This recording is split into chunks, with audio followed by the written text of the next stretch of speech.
Kenapa RUU Perkumpulan mendesak? Di Indonesia, jaminan hak atas kebebasan berkumpul dan berserikat diakui oleh konstitusi lewat Pasal 28 Undang-Undang Dasar 1945.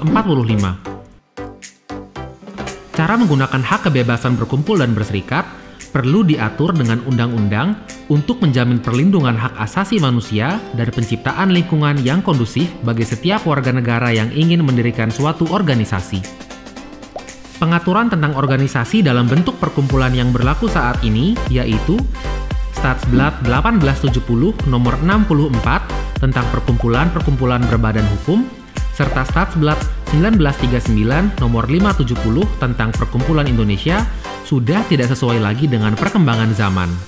Oleh karena itu, perlu ada pembaruan aturan tentang perkumpulan melalui RUU Perkumpulan. Ada kekosongan hukum karena ketertinggalan Statsblad yang sudah tidak relevan dengan kondisi masyarakat hari ini.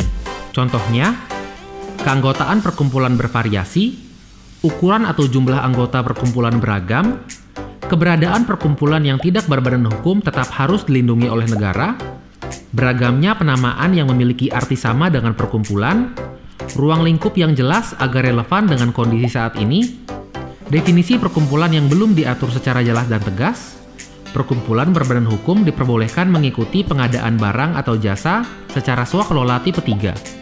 Ketidakpastian hukum makin bertambah dengan adanya Undang-Undang Ormas atau Organisasi Kemasyarakatan lewat Undang-Undang Nomor 17 Tahun 2013 yang kemudian sebagaimana diubah melalui Undang-Undang Nomor 16 Tahun 2017.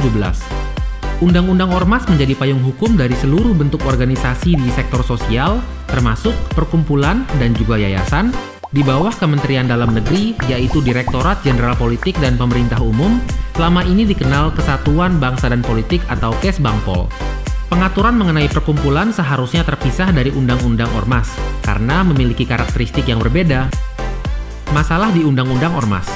Pendaftaran organisasi pada Kesbangpol sesuai dengan Undang-Undang Ormas tidak memberikan status badan hukum sehingga pendaftaran tidak menjadikan organisasi sebagai subjek hukum, dan mengakibatkan adanya mekanisme pembubaran organisasi tanpa melalui proses peradilan. Advokasi RUU Perkumpulan untuk dimasukkan ke dalam prolegnas.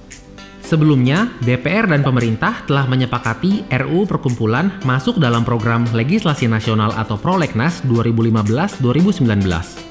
Tetapi, hingga masa jabatan DPR habis, RUU Perkumpulan belum pernah dibahas. Koalisi Kebebasan Berserikat tetap mendorong pembahasan dan pengesahan RUU Perkumpulan melalui Rapat Dengar Pendapat Umum atau RDPU dengan Badan Legislasi DPR RI pada 7 November 2019. Pada akhirnya, RUU Perkumpulan masuk ke dalam prolegnas 2020-2024 melalui inisiatif DPR RI. RUU Perkumpulan ke depan dapat segera disahkan. Jadi, DPR RI dan pemerintah perlu segera membahas RUU Perkumpulan serta masyarakat dapat mengawasi prosesnya. Harapannya, Undang-Undang Perkumpulan dapat menjadi pengaturan tersendiri yang tidak perlu lagi di bawah Undang-Undang Ormas karena masing-masing bentuk organisasi sudah ada pengaturannya sendiri.